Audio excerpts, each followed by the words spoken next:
I've listened to Melodrama by Lorde since it came out 8 years ago. And I listened to it once yesterday. Welcome to Spin It.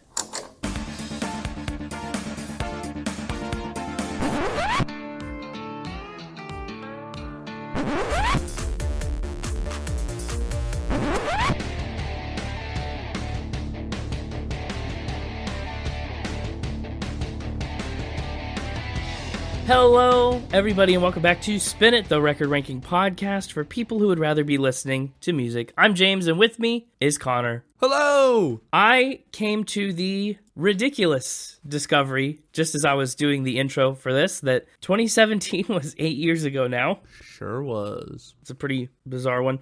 This week, we're talking about Lorde. Is Lorde someone that you've heard of? You were alive for all of her musical career, so... Oh yeah, I've heard of them. Yeah? Were you around for Royals? Yeah. Fantastic. Were you around for Solar Power? That came later, after Melodrama. To a lesser extent. Really? To any extent? Yeah. That surprises me, genuinely. I understand why you clarified, because none is technically lesser. Yeah, I needed to know if that was any extent, because Solar Power, I don't know, we'll get into it all. That was, I felt like a step back from Melodrama, and I don't think it got as popular, I don't think it got as much, attention. Hence the lesser extent. Well, yeah, but if it got to you at all, if in any capacity, that's kind of impressive. That's mean you're pretty in tune with the Lorde-verse. Have you seen the South Park episodes where they make fun of Lorde? I'm not really a South Park guy. Okay, those are pretty good. So what about Melodrama then? Do you know a lot of stuff from Melodrama? Not really. She's a singles artist for me. Yeah, I think that's true for most people. I think that's definitely true for Pure Heroine. It's a great album. I wasn't sure whether I wanted to do Pure Heroine or Melodrama, but I think Pure Heroine has a lot more moments that can be broken up and appreciated just as singles. Melodrama kind of is like almost a concept album, and so I really wanted to dive into that, especially if I guess you have less. What are you more familiar with, Solar Power or Melodrama? Your answer could surprise me. What's the extent of the extents? Am I more, which album am I more familiar with? Yeah. I don't know if I'd say I'm really that familiar with either album. It's songs on the album. I probably know more off of Melodrama. Okay, that's a relief. That makes sense. I'd have to look up the other one and do a count, but I'm pretty certain I know more off of Melodrama. If I were a guessing man, the count from Solar Power that you know is probably 3 or less. Oh yeah, definitely. I can only think of 2. The question is, are there more that I'm forgetting about without looking it up? I can only think of 2, and on Melodrama, I've got 3. 3? Okay, your 3 here are probably, Greenlight and Supercut and... I don't know. I thought you were just going to leave it at and. Well, no. I'm just curious. I'm just looking at this track list, wondering which 3, because there are several stronger candidates. And I'm looking at Spotify play counts, and they don't line up with what I would have guessed. Oh. Yeah, I know Greenlight, Liability, and Supercut. So it does line up exactly with the Spotify plays. Oh, does it? Yeah, as a matter of fact. Have we done any artists from New Zealand? Probably. I mean, we're a significant number of episodes in, almost 200. True, but I don't know if we have. Is it New Zealand, or was it Australia where the Doof Doof and Hoons were? That was Australia. Oh, okay. Yeah, I think this might be our first... We should have that stat. We should have a cool map on our website. Yeah. That's a map of the world, right? And all the different countries. And then like people who have the scratch off maps for places they visited. We should have one of those, but for places we've done an artist about. That'd be cool. Well, I don't know if we've been to New Zealand before, but we're there today. Let's talk about Lorde. Believe it or not, Lorde is a stage name. It's not a real name. Unlike Prince got the real name. Lorde has a pseudonym. Her real full name is Ella Maria Lonnie Yelich O'Connor. O'Connor, like you. O-U. It's O-me. Lorde's real name is Ella O.U. Yeah, and she was born in a suburb of Auckland, New Zealand in 1996. One of the top years of the 90s, according to our 90s singles bracket. Lorde's mom is a poet and a Croatian immigrant, which means Lorde is a dual citizen of New Zealand and Croatia. That's such an interesting one to be a dual citizen of, too. You don't hear a lot of Croatia, New Zealand dual citizenships. No, yeah, it's definitely a rarer combo. Wait, does that mean we get to cross both? off of our map then that we just now decided to create? Well, I mean, she's a citizen of Croatia, She's a citizen of both. but she's from New Zealand. I'm just saying, I think it should count. Maybe. I think the law's on my side. I mean, the law that you made up obviously is on your side. But that's her mom's side of the family. Her father is an engineer with an Irish background, and we've already talked about their citizenship policies on the Oh Hellos episode, so we know they could be pretty forthcoming. Maybe she could get triple citizenship. Maybe. That'd be pretty cool. What's the most citizenships you can hold? Like, what's the record? What's the record for citizenships? I don't know. That's a really good question. Record for... The world record for the most citizenships is unofficially held by an individual with citizenship in 8 countries. This 8? includes a mix of countries from various regions, including Europe, North America, and the Caribbean. 8's a ton. I mean, think about how many countries there are. That's really not that big a number. No, I mean, I guess. I kind of would have expected double digits. Well, it's double digits if you go 08. Triple digits even if you go 008. Oh my gosh, he's a triple digit record holder. There are 195 countries in the world. This person, hypothetically, is in 8 of them as a citizen. So 4% of the countries they have citizenship to. Compare that to everyone else, which is roughly 0.5%. I mean, you and I, we're citizens of 0.5% of the nations in the world. And that person is 4%. So It's pretty good. that's pretty good. What's the average? 1. 1 is surely the average. Like, there's no way. It's gotta be like 1 point something, right? Maybe. Yeah, probably. I would guess there's more people with dual citizenship than there are, like, uncitizens. People with no citizenship? Yeah. That is a statistic I am struggling to find. Yeah, because it's a ridiculous, stupid, pointless statistic. Yeah. Apparently. Oh, the number goes way up if you only count countries that allow dual citizenship. Oh. According to this, only 47 countries allow their nationals to possess dual nationality. That's ridiculously low. Yeah, 8 of 47. All the way up at 17% 17%. Wow. of possible countries. That's almost a fifth. To be fair, that's just what Google said. Maybe the number's higher than 47, but Google, is telling me it's 47. Yeah, and now we're spreading that information, so I hope it's right. 17%. That's a way more impressive number. But Lorde is only... Oh, that actually brings Lorde up to the 4% threshold. There we go. Lorde, yeah, of the countries where you can have dual citizenship, Lorde is the same 4%. This has been our tangent on citizenship. Yep, now you know. The more you know. Well, Lorde grew up as a middle child in her family, and she was really, really interested in theater. She was part of a drama group by the time she was 5 years old, which is so young. What an early start. And her poet-author mother kept her reading books from a wide range of genres. That would be particularly helpful in helping her hone her own storytelling and songwriting skills. She started going to a school for gifted kids, and her public speaking really took off. Like, she was winning public speaking competitions. She was very eloquent. She was even on the runner-up team in the 2009 Kids Lit Quiz World Finals. I don't know what that is, but that means Lorde was one of the best lit quizzers in the world. Quizzing on literature, I guess. Pretty good. I know, right? Her music career officially began with a middle school talent show. She performed a duo act with her friend, and it went so well, they landed a slot on a local morning radio show. They actually sang a Kings of Leon song, which is so cool. Recordings of their performances made their way into the hands of Universal Music Group's A&R department, and it led them into a development contract. And they hooked her up with regular voice lessons, just really worked to get her ready for a music career. Also, she picked the stage name Lorde. I guess I didn't say this when we said that was her stage name, but this is the time that she picked it. She picked the stage name Lorde with an E because she loves royals and aristocracy, but she also thought that it was too masculine without the E, so she added it in herself. That's interesting, to love the aristocracy so much you name yourself after it. Yeah, that'd be like if I named myself Dr. Pepper. But with an E at the end. Dr. Papier. If I just taken the R off? Dr. Pep. Dr. Pepe? You love the aristocracy, so you name yourself Lorde. You love Dr. Pepper. So I named myself Dr. Pepper. Yeah, maybe it's just about exactly like that. Meanwhile, Lorde was in a school band that was tearing up a Battle of the Bands competition, and she was playing all over local venues doing cover sets. Her first show of original songs happened in 2011, and by 2012, she'd finished an EP called The Love Club that she put out for free on SoundCloud. It got a commercial release shortly thereafter, and it went on to be a massive hit. And I know that you've probably heard some of it because it contains her breakout hit song, Royals. Yeah. What an appropriate breakout song. Again, just to love the aristocracy, to name yourself Lord, and then to make your debut hit single that goes like internationally platinum called Royals. Genius. Its first appearance was on that Love Club EP, and it picked up 10 million units in sales worldwide. It's a lot of units. Tons of units. I was the unit guy on this podcast. That's a certified lot of units. A little jealous. It went to number 1 on the Billboard Hot 100. At 16, Lorde was the youngest artist to top the Billboard Hot 100 since 1987. It also earned 2 Grammys, including Song of the Year, and it's been certified diamond for that 10 million sales, 10 times platinum. Today, it's 13 times platinum, which is a third of the way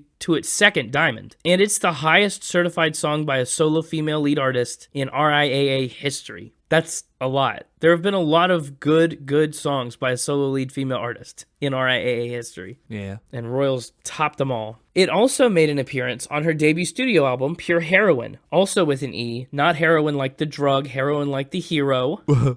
Again, really close call for this episode. There's a lot of good stuff on Pure Heroine, and it was a really cool, influential pop album for me, but Melodrama was more so. We'll get there. Okay. Pure Heroine came out in 2013, and other hit songs like Ribs and Tennis Court, if there's songs that you know, you probably know Tennis Court. I sure do. Yeah, they propelled it into the record books. Pure Heroine earned its own Grammy nomination for Best Pop Vocal Album, and by 2017, it sold more than 4 million units. It's also credited with spurring on the development of whisper pop, right? Like the Billie Eilish-esque style that's become so prevalent now, like a decade later. Lorde kind of kickstarted that. She also ended up on the soundtrack for 2 of the Hunger Games movies and performed at festivals in Sydney, Chile, Argentina, Brazil, and she went to Coachella. She also performed kind of as a Nirvana Kurt Cobain stand-in with Dave Grohl and Chris Novoselic at Nirvana's Rock and Roll Hall of Fame induction in 2014, which is incredibly cool. By 2017, Lorde was dropping the first singles from her upcoming second studio album, Melodrama, the one we're talking about in this very episode. Wow. To make Melodrama, Lorde got connected and worked extensively with Jack Antonoff, a producer we have certainly talked about before. He worked a lot with Taylor Swift on Midnights. He's done work with Lana Del Rey.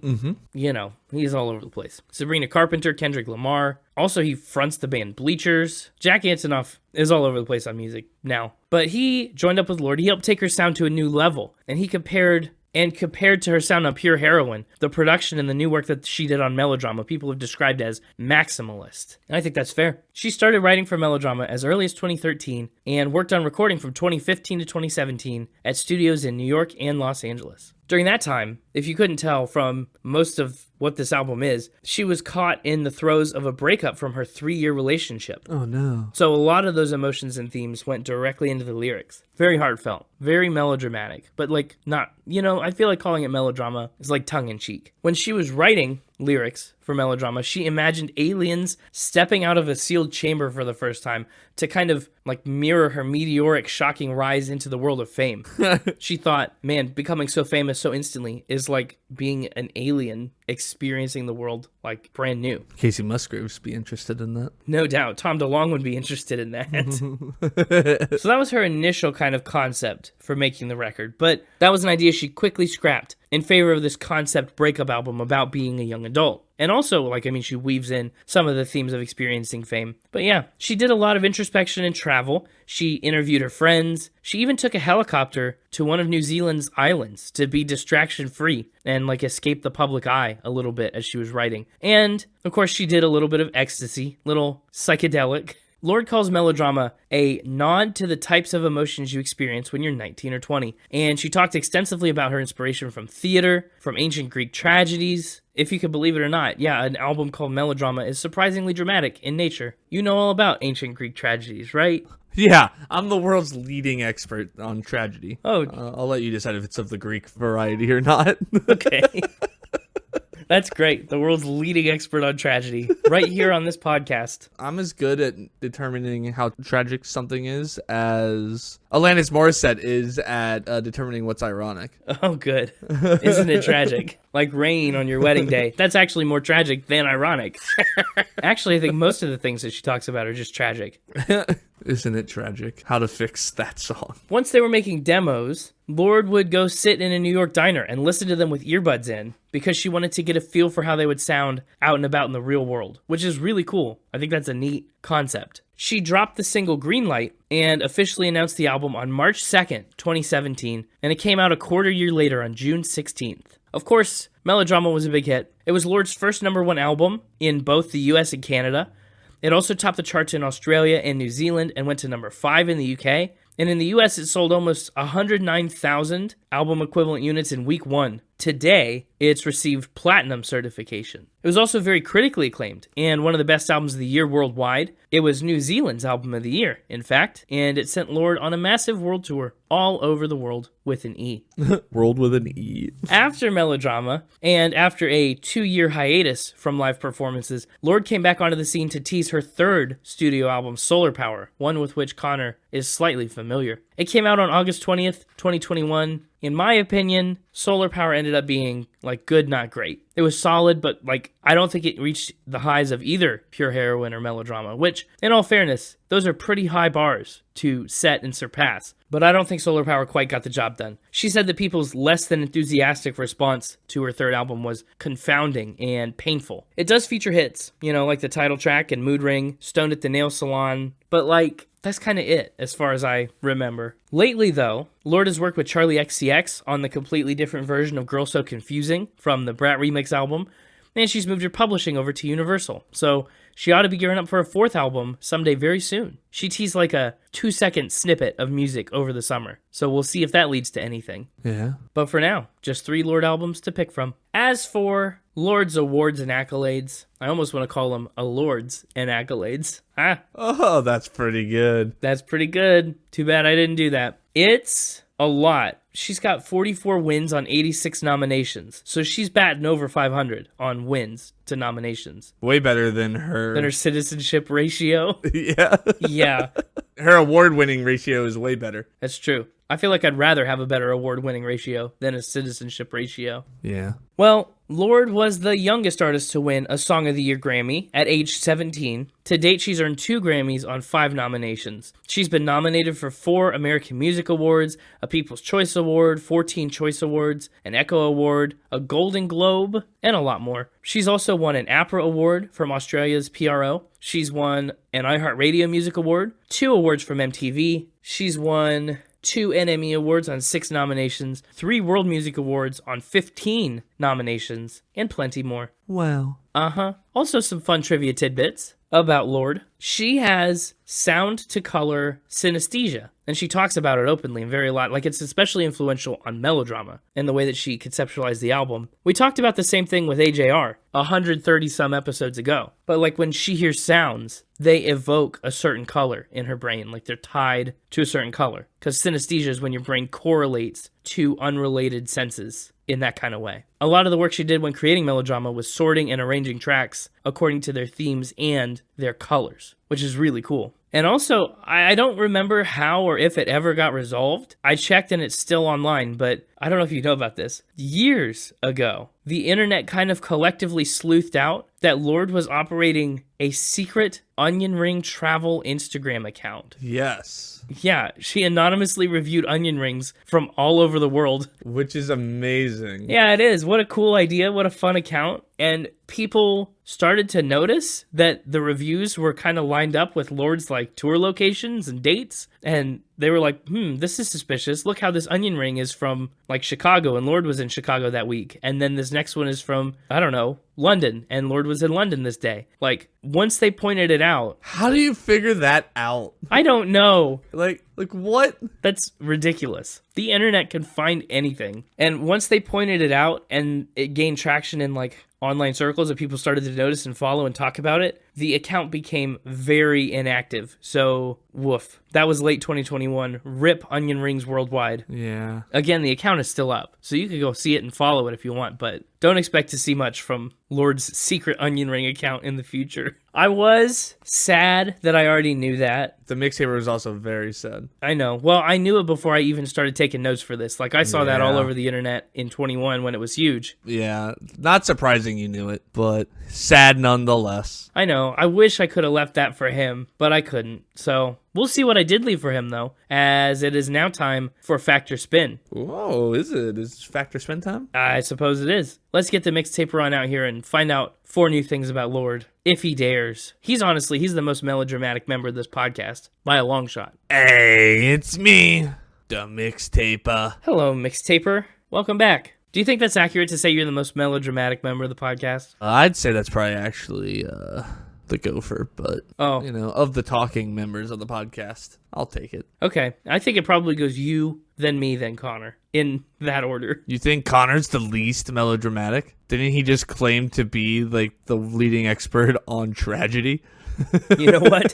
That's you may be right. You make a strong case. I'm curious to know what facts you've got about Lorde. She's a very interesting person, and I don't know a ton other than what I've already said, so there could be some real stuff here. There could be. Let's start here, I guess. She has interesting taste in art. You're not supposed to eat the art. What the heck? I'm just kidding. Interesting taste in art. Her senses are all messed up. What kind of art does she like? She has an interesting piece of art hanging in her house. Oh boy. What is the piece of art? Is it something I would know or recognize? She doesn't even really know or recognize it. It's one of those kind of abstract paintings, I guess, so that it's not really clear what it's supposed to be, but she's pretty confident in what it is. Okay, what does she see it as? What's it say to her? I don't know. I can't use this word on the podcast. Oh. You'll have to bleep this. Oh no. A vagina. I see. A hoo-ha. I won't bleep that one. Yeah, female anatomy. Female anatomy is apparently what she's pretty confident it is. I see. Who painted it? British artist Celia Himpton. Okay, and how did Lorde come to acquire it? She was moving out of her parents' home in New Zealand and needed to decorate and furnish her own place that she was moving into. Of course, as one does. And she needed, some artwork for her bedroom. And she saw this painting and said it was, quote, big, weird, very beautiful, and quite saucy. Saucy, yeah. And that she's pretty certain it's definitely female anatomy. That is a common subject of artwork. But does it have a name? Like, what's the painting called? I have no idea. Oh, have you seen it? No. What? I've not been in Lorde's house. Well, no, I just don't know if there's like a picture of it. I've not been in Lorde's bedroom? What? No, I'm not. Have you seen it on her wall with your own eyes? Have you seen an image of the painting? Like, clearly you found some place where she describes it or shares about it. Yeah, there was no picture with it. So we know who painted it, but not what it's called and not what it looks like. Except we do know what it looks like. Yeah. No, I'm going to call this one a spin.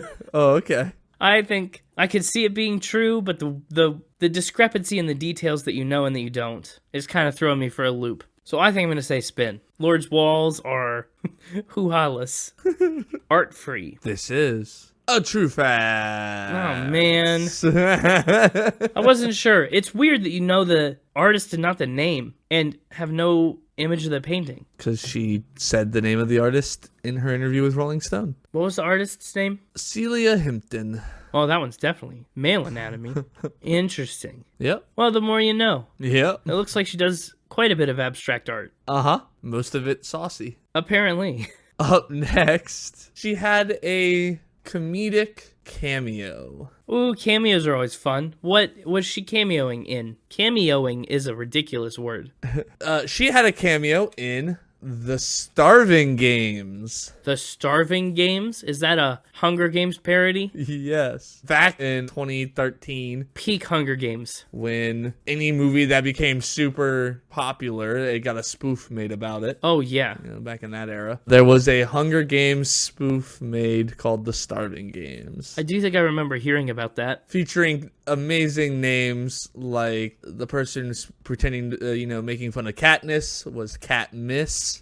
The person being PETA was just Peter. That's honestly hilarious. Gale became Dale. President Snow became President Snowballs. And the person who performs at the tribute arrival ceremony, named in the movie Taylor Swift Lookalike, played by Lorde. Interesting.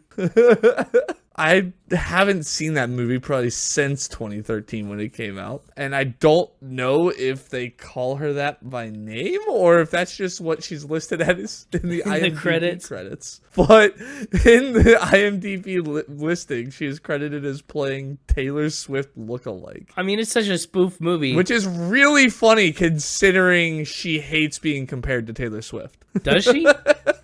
Yeah, she has said it. She doesn't like being lumped in with the Taylor Swift fandom. That's crazy. There's a lot of crossover there, and there has to be. She likes being her own artist, right? She doesn't want to just be like, oh, you're riding the wave of Taylor Swift. Oh, I don't think she's riding the wave of Taylor Swift at all. But she's working with Jack Antonoff on Melodrama. Yeah. Listen to Melodrama and listen to Midnights and tell me they're not very similar albums. Okay. Yeah, she just has said that she doesn't like being compared or, lumped in with the Taylor Swift in her fandom. I heard rumors that Taylor Swift ghost wrote a track on Melodrama. I don't think that's true, but I heard rumors. Anyway. I promise you, she's not crazy about getting lumped in with the Taylor Swift crowd. That's besides the point anyway. Taylor Swift is one of Lorde's BFFs and threw a giant birthday party in 2016, but Lorde isn't keen on calling herself part of Swift's girl squad. Sure, well, that's fair. But she goes on to talk about how she doesn't want to just be a Taylor Swift lackey. She wants to be her own artist, even though they're best friends. Right, but the Hunger Games. So she just sings a song in the Starving Games. Anyway, sorry, yes, back to that. Yeah. So she's really been a part of, if you count the Starving Games as part of, the Hunger Games world, in the sense that, it's spoofing that series. Uh-huh. She's been a part of 3 of their works. Yeah, I guess it kind of almost counts, but not really. I think I'm going to say this one's a fact. Going with fact. Yeah, it's kind of funny that she worked on the actual Hunger Games soundtrack. Like, wouldn't you want to get her for your parody spoof if you could? Oh, absolutely. Totally. And that's exactly what they did not do. This is a spin. Darn it. But your logic is exactly why I came up with it. Yeah.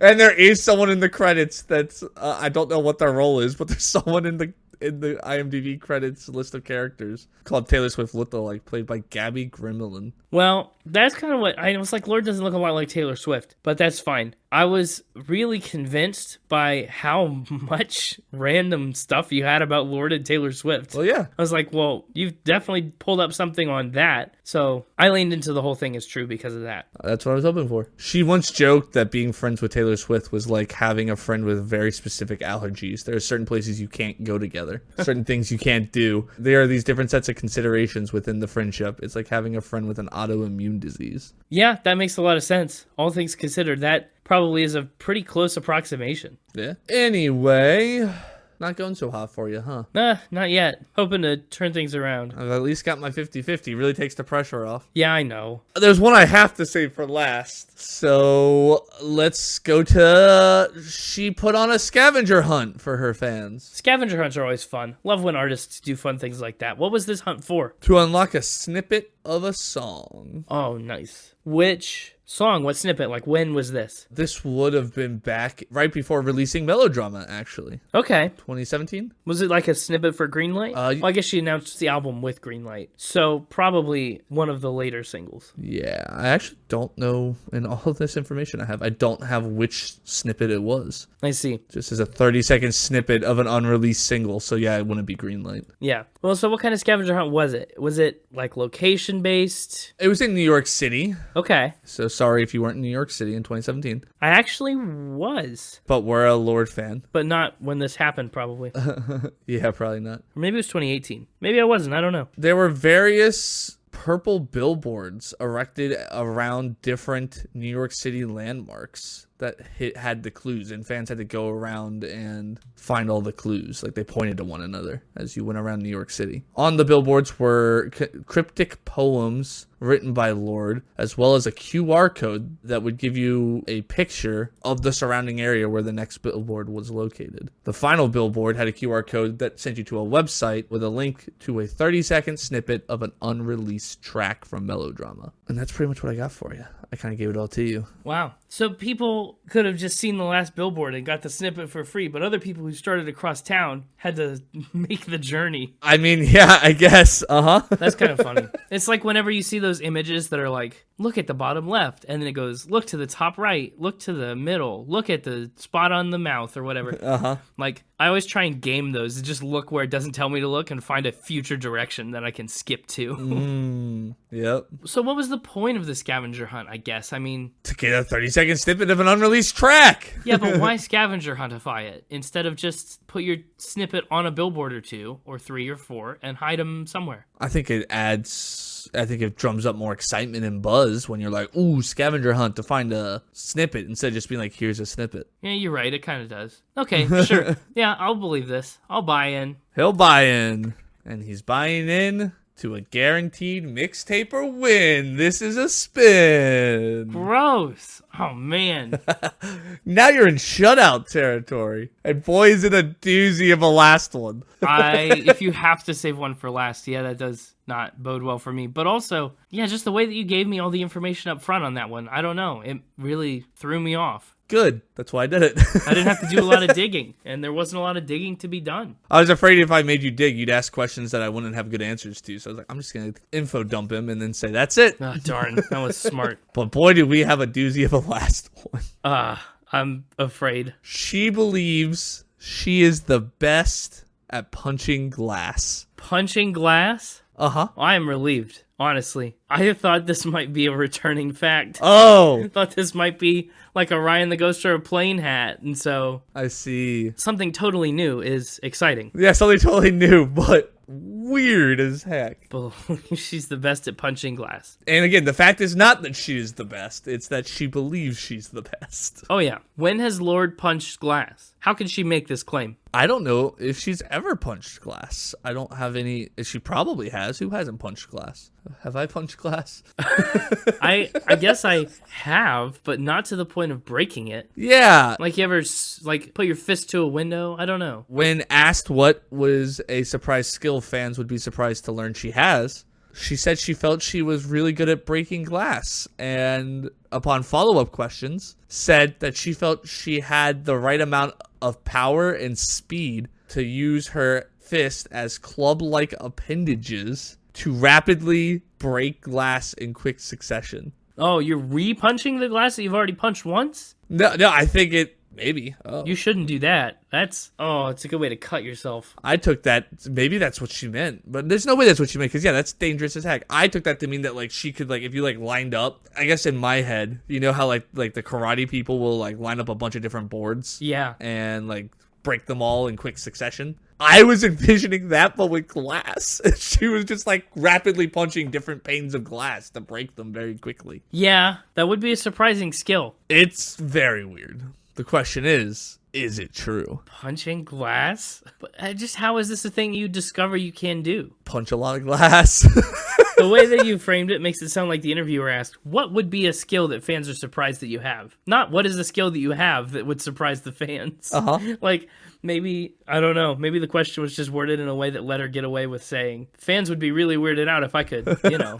Maybe. Lorde feels like the kind of person that would do that as well. So maybe that's what she did here. Maybe she just made something up because of the wording of the question. I don't know. But that's not what I'm not the one that has to decide if this is a true fact or not. So I don't have to know. You're right. Well, I have to know because I have to give you the answer. But well, that's true. You get what I mean.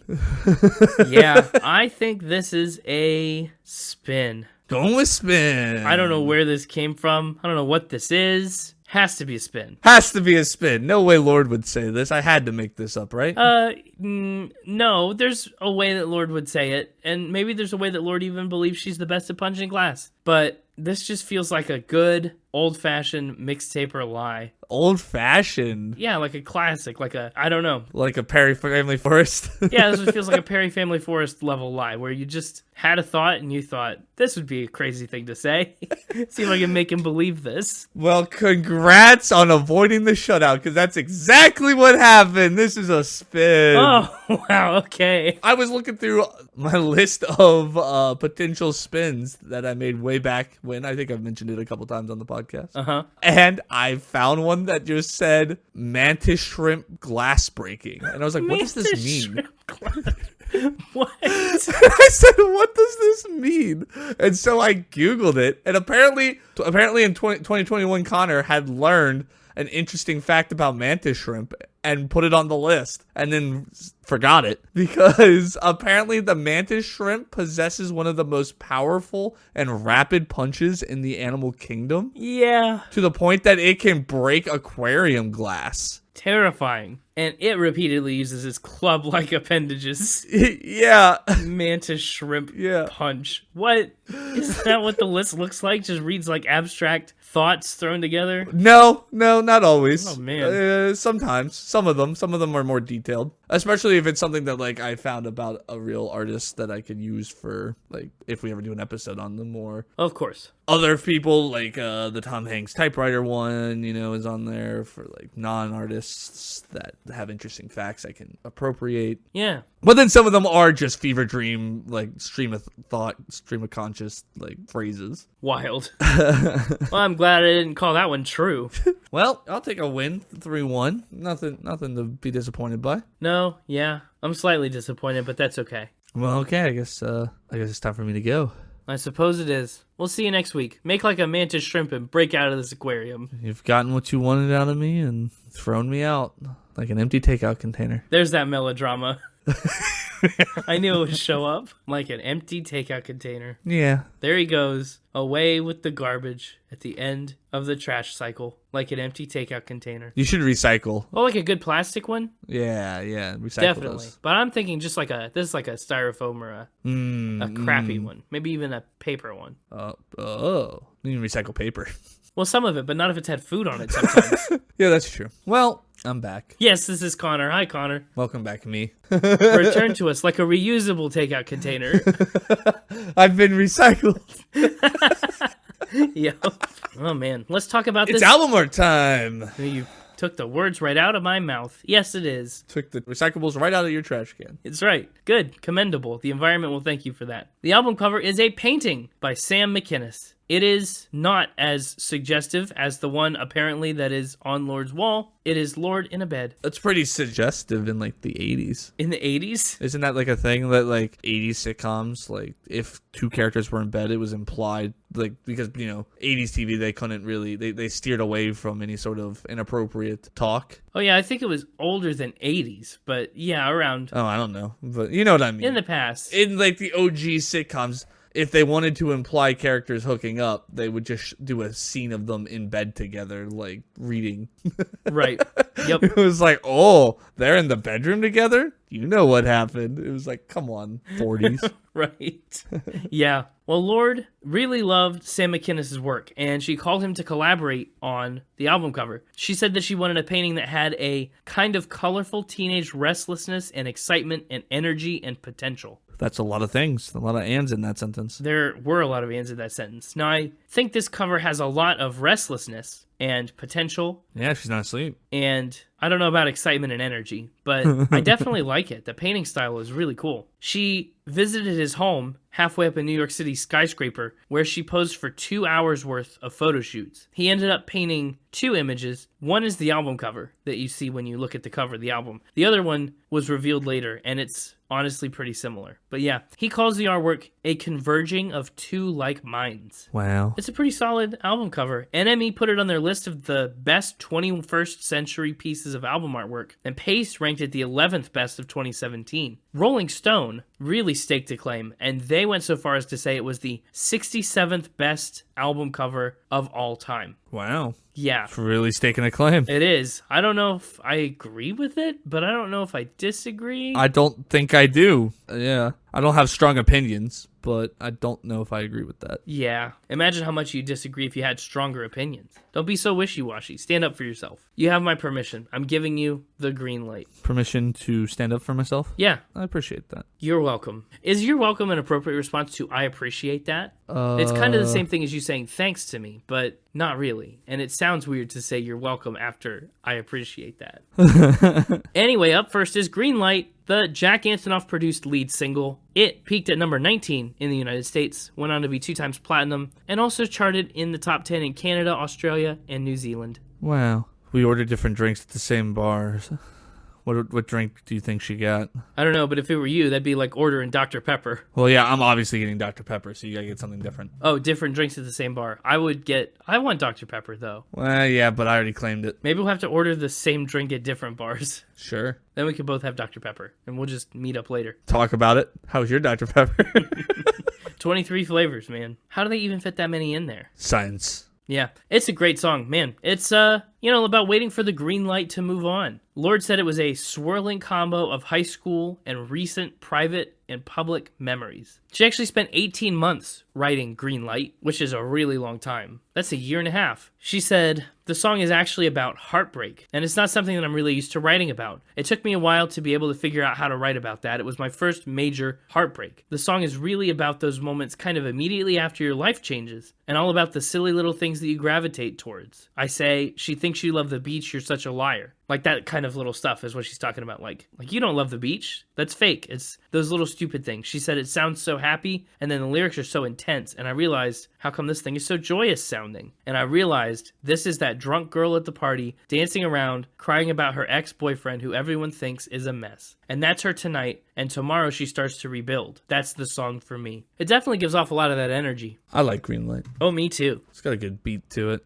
Yeah. I like the way it starts with the piano, just really sharp. And then it kind of expands into this dance song. Sure. It also is just a good establishing sound for this record. Like, I don't think the rest of the record sounds a lot like Green Light. Jack Antonoff just has this way about him. Yeah, it's a great opener. Yeah, it is. I saw a video lately when, like, Taylor Swift was big with Midnights. Somebody was listening to songs on Midnights for the first time, and somebody very good at music, and they were trying to pick out whether Jack Antonoff produced any given track, and he was able to, like, 100% accuracy, pick out the ones that Jack Antonoff did. And so this album is kind of like that for me. Like, there's a similar fingerprint over all of it that Green Light kind of gets us into. Even though a lot of the other songs kind of sound different, they all kind of share that same, I mean, really, in a synesthesia sense, the same color palette. Lorde said, I'm so proud of this song. It's very different and kind of unexpected. It's complex and funny and sad and joyous, and it'll make you dance. Lorde says a lot of ands in her quotes. Most popular song on the album, according to the Spotify playlist. Oh, yeah.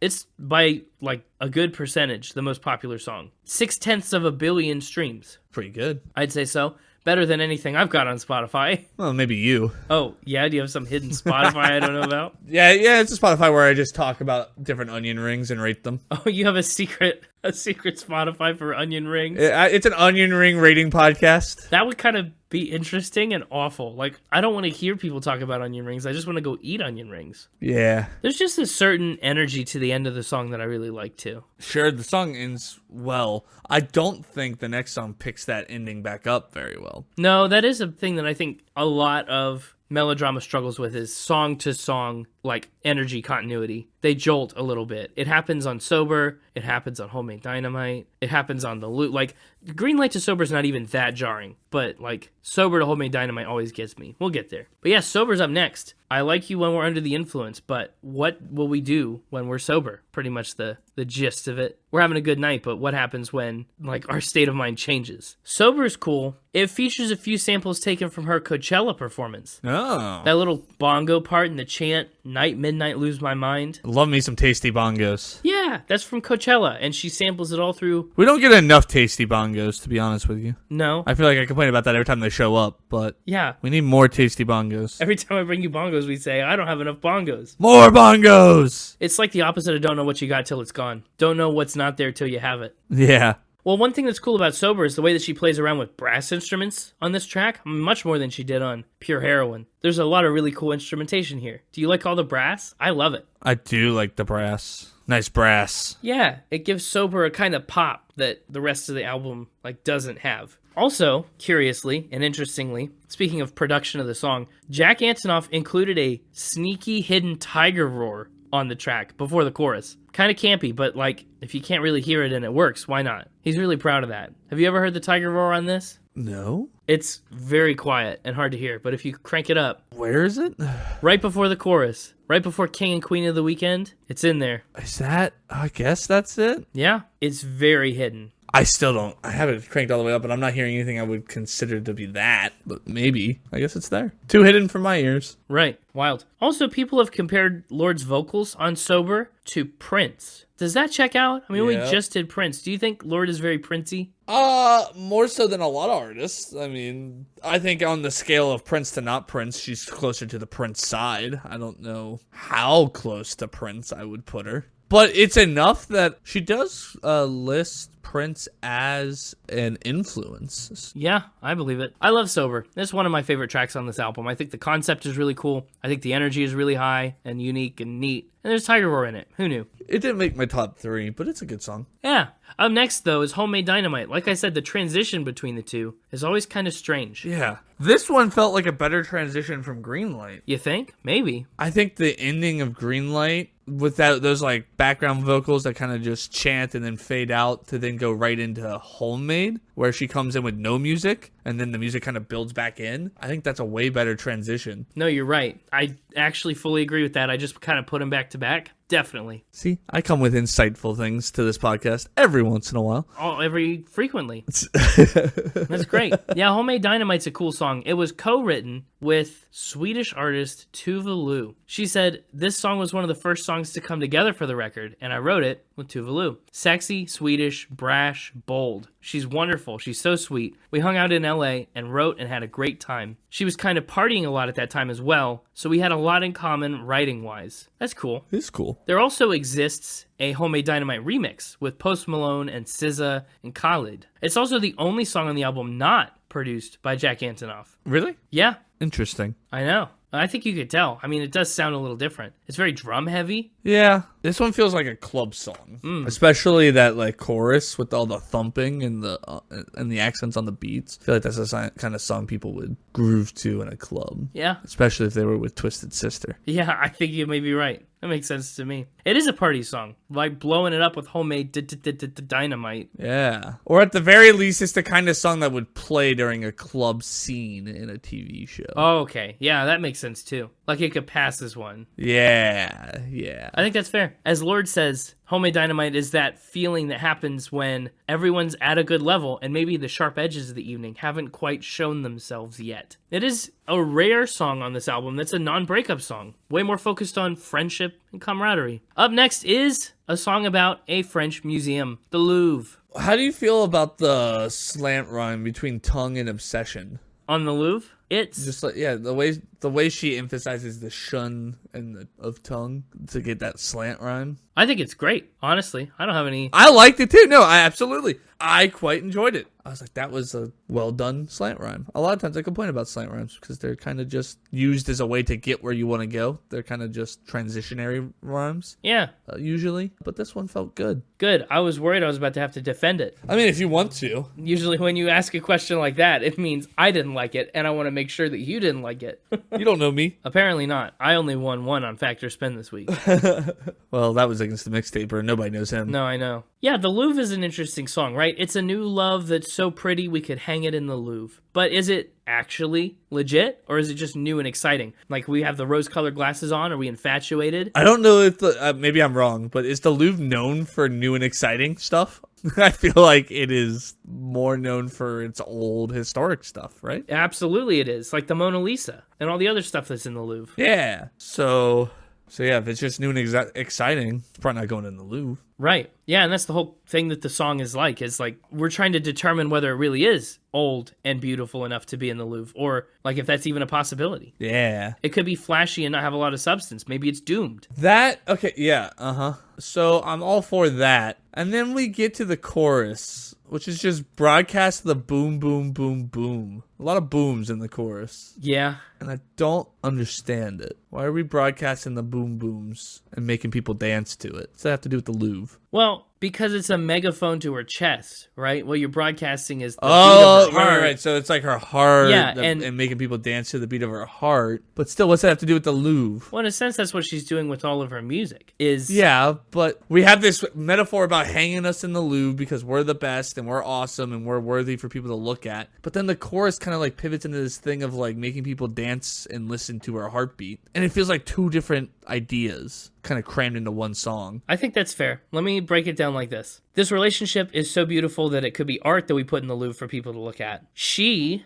as an artist, doesn't make paintings. She makes music. And she's writing this relationship into a song for people to listen to. Yeah. Broadcasting the boom, boom, boom of her heart and making people dance to it, eliciting emotion in people through her art the way that paintings in the Louvre would. I guess I would have been happier if those were two separate songs. Like, I like both concepts, right? Oh, Yeah. listen to the beat of my heart and dance to it. And I like the concept of hang us in the Louvre because we've got this great relationship. I just feel like those are two different songs. You're mixing two good ideas into one song rather than flushing out either one completely, is I guess my gripe. Yeah. I mean, really, the only spot where she talks about the Louvre is, we're the greatest, they'll hang us in the Louvre. Down the back, but who cares? Yeah, so like, why name this whole song about dancing to your heart? The Louvre. Great song title. Great concept for a song, and then you didn't do it. You wrote about thumping. Thump Thumpin'. Yeah, that Thump Thumpin' song.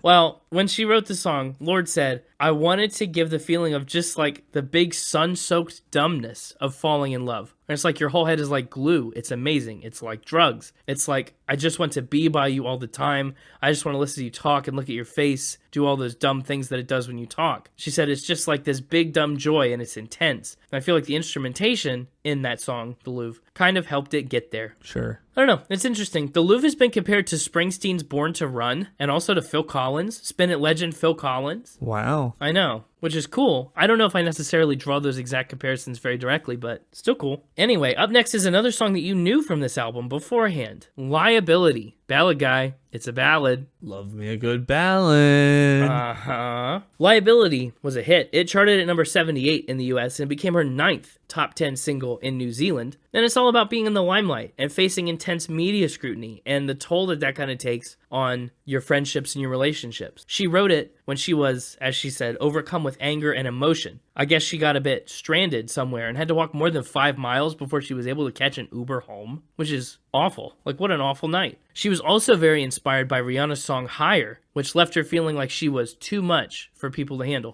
A liability for her to be in their lives. It actually started out as like a higher concept rap skit or something kind of similar to it, and then evolved into its current state, which is very far from that. And it ended up being very cathartic, probably like most of the album was, but Liability particularly so. What do you think about it? The main metaphor is her kind of like learning to love herself. First note I have is na na na. Interesting. What does that note mean? It's just the On the chorus, I'm a little much for everyone. Yeah, I'm a little much for na na na na everyone. Interesting way to fill the rest of that run before you could hit the everyone. Yeah. I think I like it. It's interesting that you don't know. But you're right, it's definitely different. My problem with this song, and it's a good song, I just wish it got bigger. Really? The small piano ballad stays too small for you?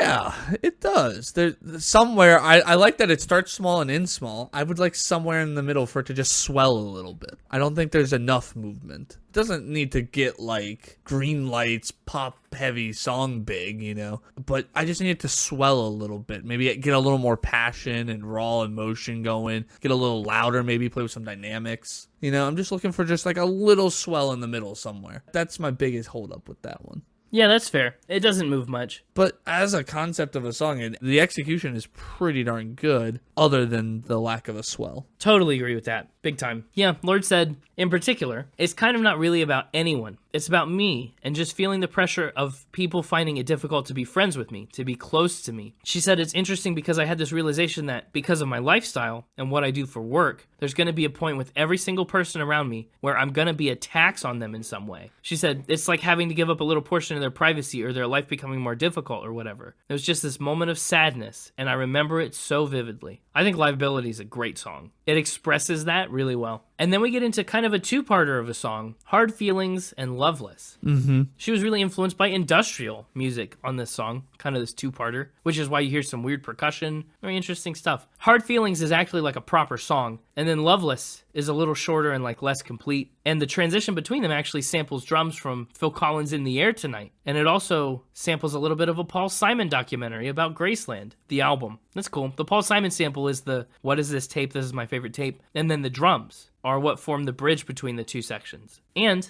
on this song, Lorde tried to model her vocals after Sinead O'Connor, which is cool. That is cool. Mm-hmm. Which part is better for you? Which one do you like better? I knew you were going to ask that question. I knew you were going to know I was going to ask that question. I think Hard Feelings. Yeah, I agree. It's really not even that close. No, I think Loveless is a little sing-alongy. Yeah. I like the production of it. It's kind of like a fun playground to play with noises and sounds, but Sure. it definitely has a lot less weight to it. It's just another example where it's like, I think this would have made my top 3 if it was just Hard Feelings. Yeah. I think Loveless pulled it out of the top 3. So it's another kind of example as with the Louvre of just like, you have a good idea for a song, but then you like don't finish it and you throw something else in there.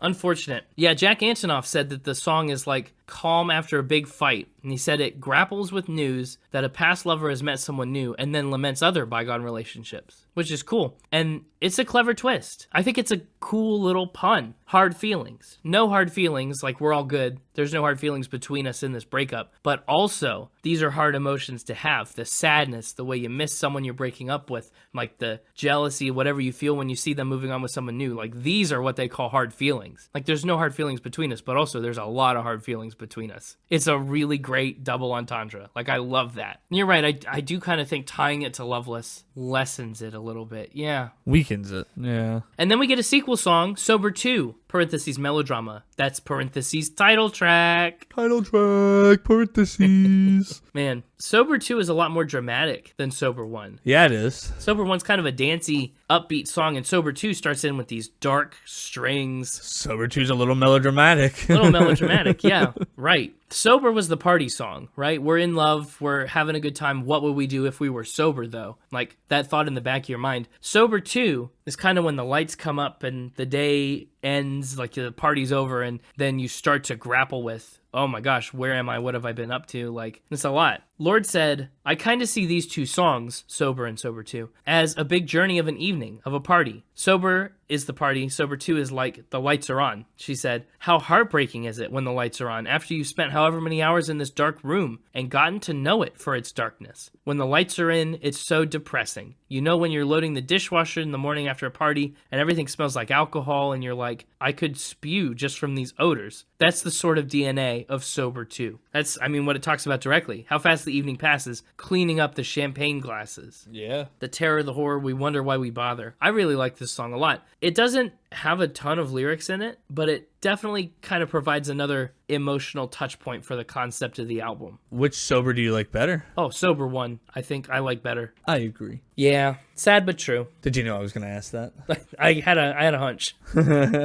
Up next is Writer in the Dark, another interesting track, kind of minimalist. Could you do that? How good would you be at writing in the dark? It depends on if I'm writing on like a computer or a typewriter or a keyboard or if I had to like do it by hand. Well, I think if you're writing on a computer, you're typing, not writing. Well, it depends on the situation. Yeah, I was referring with like if I give you a pen and said, here, write like a letter, and I'm going to turn off the lights. I think you'd do. Not the greatest. Some of it might be legible. Yeah. I'd put a lot of space between my letters is really how I'd accomplish that. Yeah. My letters and my line spacing would be ginormous. Yeah. Otherwise, you're going to write on top of yourself. I could probably make the shapes fine. Yeah, well, yeah. Okay, you should be able to do the shapes. That's pretty much muscle memory. It's getting all the letters lined up properly, and writing in like a straight line and not accidentally diagonal. Yeah. That's the hard part. Yeah. Well, Writer in the Dark, the song, is cool because it's kind of minimalist. Like the way the instruments set you up with that dark mood, the vocal stacking. But you see, Writer in the Dark has that swell to it, even though it's minimalist, that yes, I wanted in Liability. Yeah, it definitely delivers on that a lot more. It's cool. The swell is really good, and I think the vocal stacks is a way that they really accomplish the swell.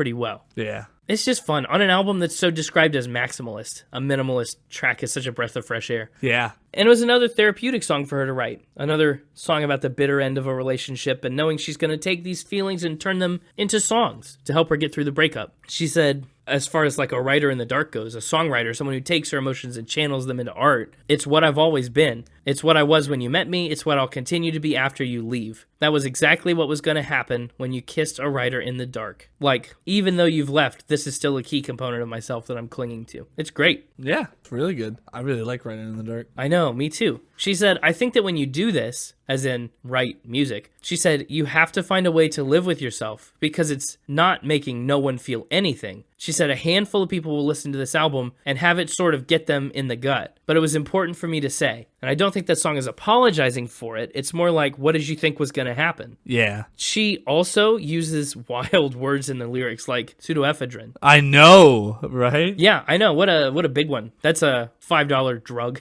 It's just really cool. I like the way the vocals kind of wail. It's very heartfelt and genuine. I like it a lot. Another one I really liked was Supercut. Oh, Supercut is a great one. I thought this might be one you knew beforehand. Yeah. Supercut's so good. It's like you're reliving the relationship through a supercut of all the best moments, right? You flash back to all the good times and kind of live through the highs. And that's a bad idea because it whitewashes the whole thing and erases the negative. This one wins the award for getting stuck in my freaking head. Oh, yeah. What a dancey song. Earworm. So good. So earwormy. Yeah. And I can never remember all the words either. And so I just find myself going, ha, ha, ha, ha, ha, ha. That pre-chorus is killer. It's great. Yeah. Billboard ranked Supercut the third greatest breakup song of all time. I, again, don't have strong opinions, so I don't know if I agree with that or not. But Fair. Sure. Why not? Why not, indeed? She said, I felt the way I used to feel when I made music as a kid, and it felt like I could cry because it's such a relief to get out how you're feeling for the first time. It was such gratitude for the process. I was like, my outlet. They like really brought her back to writing music after a long time away, which is great. Also, Supercut inspired a Netflix movie. Didn't know that. It was called Someone Great, and director Jennifer Robinson loved Supercut so much, she wrote the entire script around the song long before there were even characters, which is wild. I do think it wins the award for maybe the catchiest song on the album. Yeah. Wild and fluorescent is such a good image. That's how Lorde described a lot of her experience in this time. Wild and fluorescent. Super cool. Fluorescent's a good word. Isn't it? I know. And up next, penultimately, we have another sequel song, a reprise of Liability. So good, it had to come back. That's right. Which Liability did you like better? Man, I had a suspicion you were going to ask me that. Oh, you just had a suspicion? You didn't know it. Yeah. Well, good. That one snuck up on you a little bit. This might be controversial. Yeah. But I like the reprise better. Ooh. I don't know if you can call it a reprise. Well, I mean, they do. Yeah, I know. I'm just calling it what they call it. I know. But it's not technically a reprise. I mean, a reprise is when you directly, like, repeat a thing.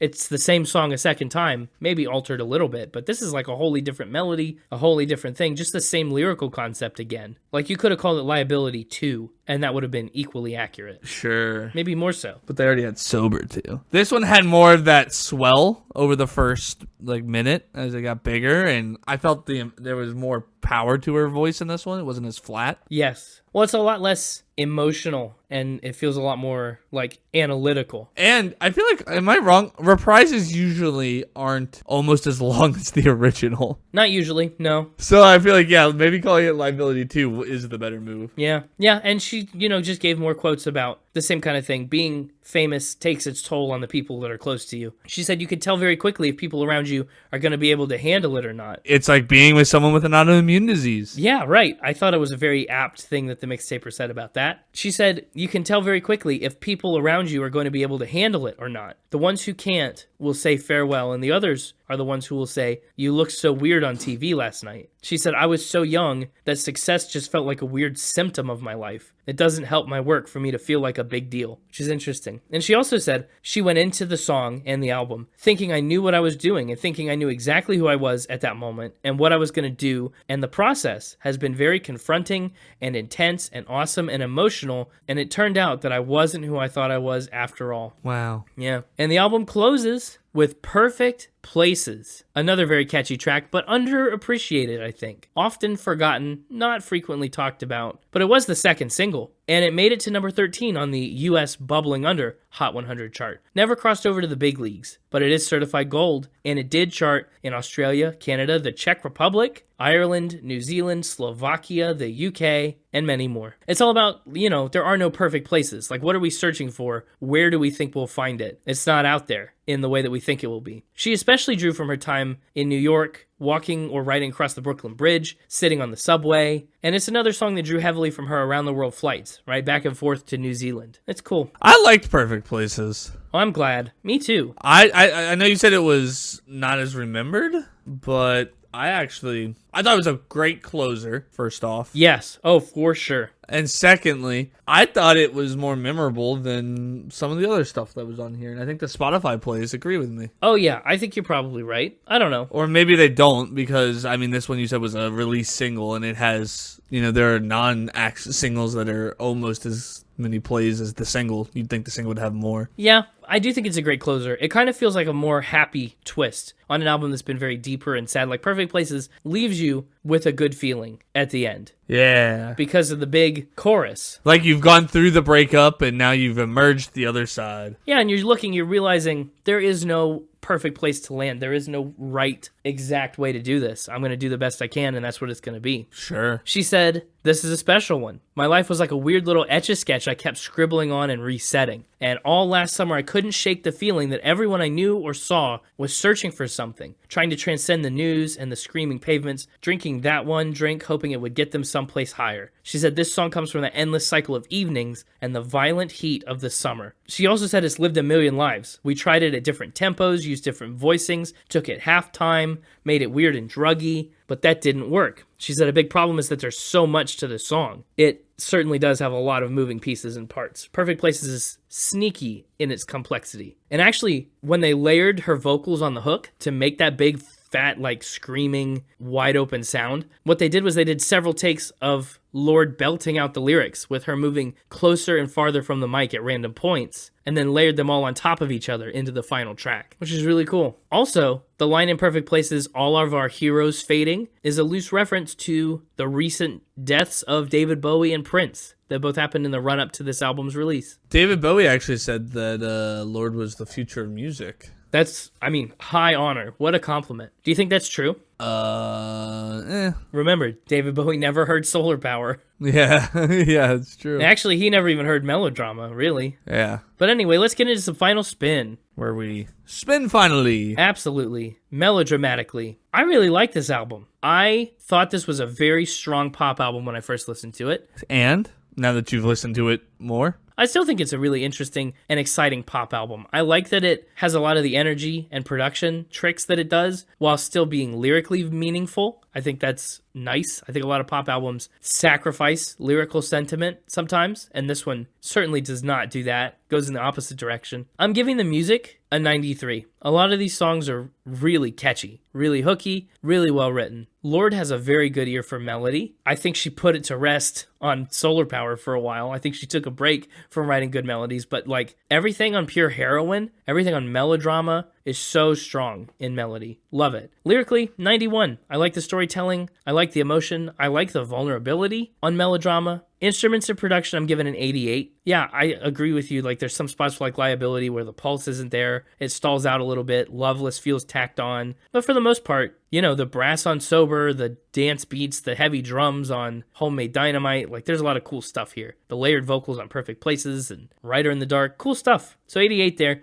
91 for the overall vibe. It's not a very long listen. It is a very intense listen. But you can also cherry pick out some happier or poppier singles and get along just fine. Giving the whole album a 92.5, which ranks it at number 39, putting it below Halsey, If I Can't Have Love, I Want Power, and above Kiss and the Smashing Pumpkins. Wow. Yeah, I do like Melodrama quite a lot. How about you? I thought it was a solid entry to the pop albums we've done on this podcast. Yeah, a worthy inclusion. Yeah, it's a worthy inclusion. I'm not singing its praises. This is one of the best pop albums of all time. I didn't hate it. It's just a solid entry. It's been fun to listen to some some super famous singles by Lorde. Yeah, getting into some deeper cuts. Yeah. And with that, my top 3 in album order. Greenlight. Nice. Jumping all the way down to Writer in the Dark. Oh, really? That made the top 3? And it's so far down. Uh-huh. Wow. Supercut.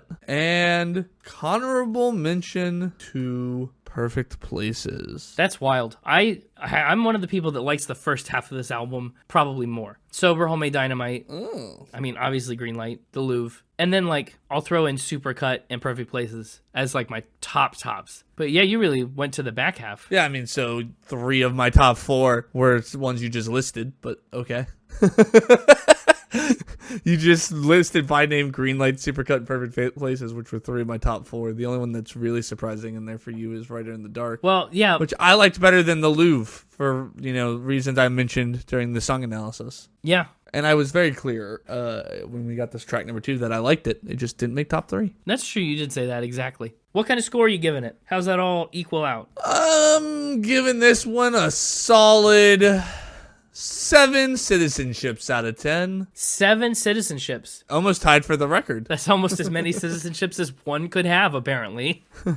7 is strong. I think 7's reasonable. It's strong. Yeah. And it's gonna go right above Californication by the Red Hot Chili Peppers. Ooh, very nice. Interesting point of comparison. Kind of like it.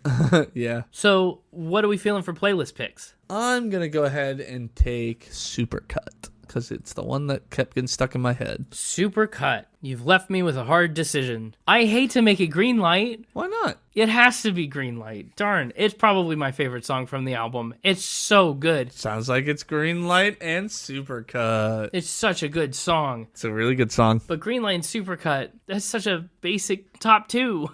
But I get it. I know. It's a good top 2. It absolutely is. Man, we'll have to pick a different album to do next week because we're kind of on a tear right now of nobility. Prince and Lorde. Yeah. We'll have to take a break. I mean, this would have been a really good time to have done Queen. Queen. Right. Queen. It's true.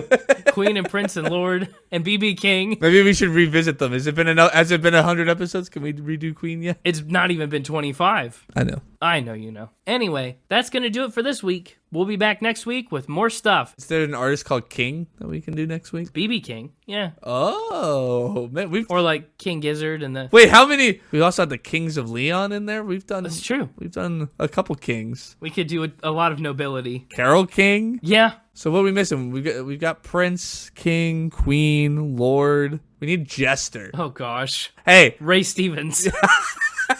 Dr. Demento. Well, yeah, that's going to do it. We'll see you next week for another episode. Get a night in here. For more Spin It, you can find us on social media at Spin It Pod Official on Instagram and at Spin It Pod on X. Yes. And at our website, www.spinitpod.com. No extra E's in there. We spell everything the way you'd expect. Tell a friend you'd punch glass with about the podcast. And also, don't punch glass with that friend. Yeah. But you can tell someone that you would do that with. If you've got a friend that you think would be really good at punching glass, maybe this is an episode for them to check out. Absolutely. We'll see you next week.